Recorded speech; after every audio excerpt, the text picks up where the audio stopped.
Wow, my friends. Well, welcome back to Frogboy Explain Gaming. I'm Andrew. I know the title seems a little bit like, what is it? Like I'm inviting the problems, but this is a real video. I'm not just being like a jerk or anything else, but honestly, guys, Indiana Jones and the Great Circle literally proves the point that I've been saying the whole time about Nvidia and why I'm glad I sold that 4080 Super before something like that happened to me. Because, guys, let's just be real. If you're buying Nvidia for gaming, you're buying it for ray tracing, and for that game to come out this close to the next generation of Nvidia GPUs, that 4080 the 4080 Super was a $1,000 GPU. The 4080 was a $1,200 GPU. That's not an insignificant amount of money when you are buying something for a specific feature. Like, I mean, let's just be real. You're buying that for ray tracing. You're buying that for DLSS. And I would assume that if you're buying an 80 class GPU from Nvidia, you are buying that for 4K.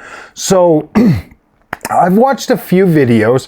I mean, if you really had to, you could essentially be doing this at like 1440p. But I mean, right when I see like balanced DLSS, that to me, my friends, is a pretty big red flag in terms of like, oh my gosh, man. Like, I get that like everybody's out there hyping up like ray tracing and all of that stuff. And I've said this and I kind of stand by it, you know, that like I just don't think that ray tracing performance is at a point where it's like, oh my gosh, man, this is the next best thing. This is something we got to have. It's just not widely available enough at a reasonable cost to where I can get super excited about it and you got to understand, as a content creator and as people that, man, I'm blown away at just how many people actually watch this channel. And for me, like, I know myself very, very well. And I know that like a 4080 Super not being able to deliver what I paid for is going to make me mad. So instead of like buying like Nvidia GPUs and then like spending the first couple of years being like blown away or happy or getting a good experience just for the end of the generation to be like, well, dude, you're gonna start suffering, but don't worry, we got another one, 5080 coming out, and it's only like $1,500 and it's gonna be fine. Oh man, see guys, that to me is like, no, because then I know that in my position, I would buy the 5080 and be like, all right, well, I'm moving on. And then everybody I got hyped up for a 4080 Super to spend that money, then they're stuck with that. They're stuck with that performance going forward, and that degradation of that performance like really starting to kick in once some of those new games get out.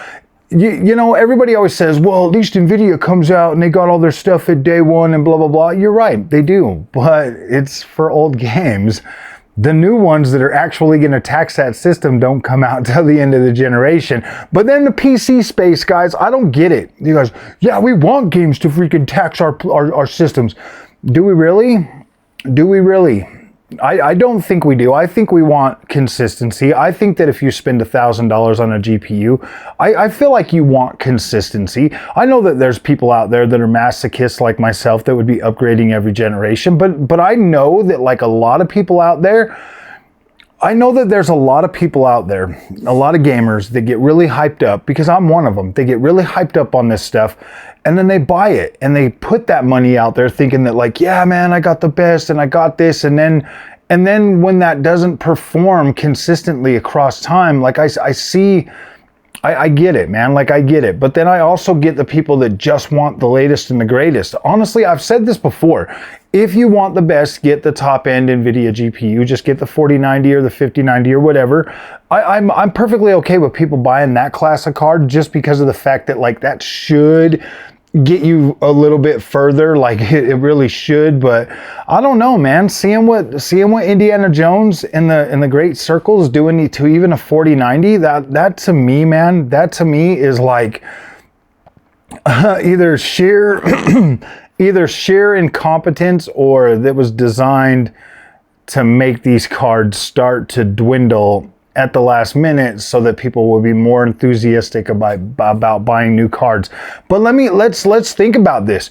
Are people still going to be like, yeah, man, let's just push it higher and higher and higher? You know, looking at the cost, like there's a potential that the 5090 could be $2,000 to $2,500 at launch. Is it really, like, how much longer can Nvidia really get away with doing this to their customers before people are like, no, that's too much. That's way too much. But I don't think it matters no more, because you brought them to the point where it's like they don't care. The AI bros are gonna buy the 5080s the 5080s. They're gonna buy the 5090s, like, no question. They don't care. They're gonna buy it. It's the gamers, man. It's you guys that got them to that point, and now they don't even care about you. And in fact, from what I hear, the rumor is they're just gonna be like, oh well, those are professional GPUs now. They're not made for gaming. Gaming is like 5070s.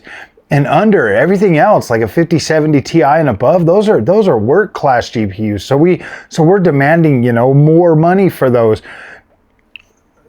Yeah, dude, I'm so happy. I really am, guys. I'm so happy that I sold that 4080 Super, because I know a game like Indiana Jones and the Great Circle would have literally, like, that would have infuriated me. And I know that some of you guys out there have got your 5080s and you're playing it and you're like, yeah, this is fine. I can do this. Okay, like, I'm not going to argue with you, man. Like, if you enjoy that, fine. More power to you, brother. I'm not even upset. I just know that would have frustrated me. And thank you for showing your gameplay, because that really helped me be like, okay, look, you made the right decision, Frog. You got a 7900 XTX. You got plenty of VRAM. Indiana Jones and the Great Circle looks absolutely phenomenal on that GPU. It looks incredible. It runs super smooth.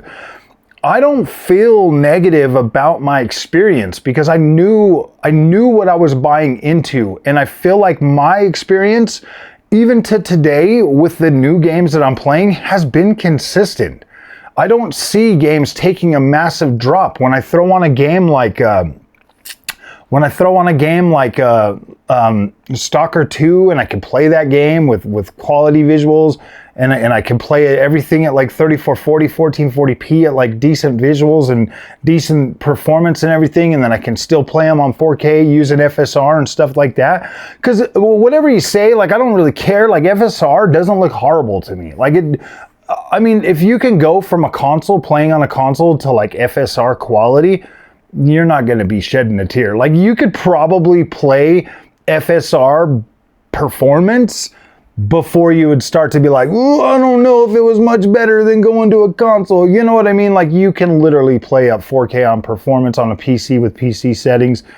You can get away with that and still be like, whoa, and still be absolutely blown away. So I don't want to hear none of you guys out there trying to say, well, DLSS is better because it's got better AA.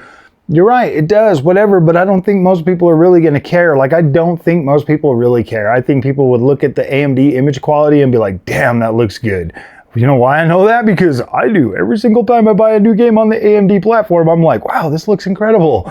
And it plays good, and it's smooth, and I'm having a good time.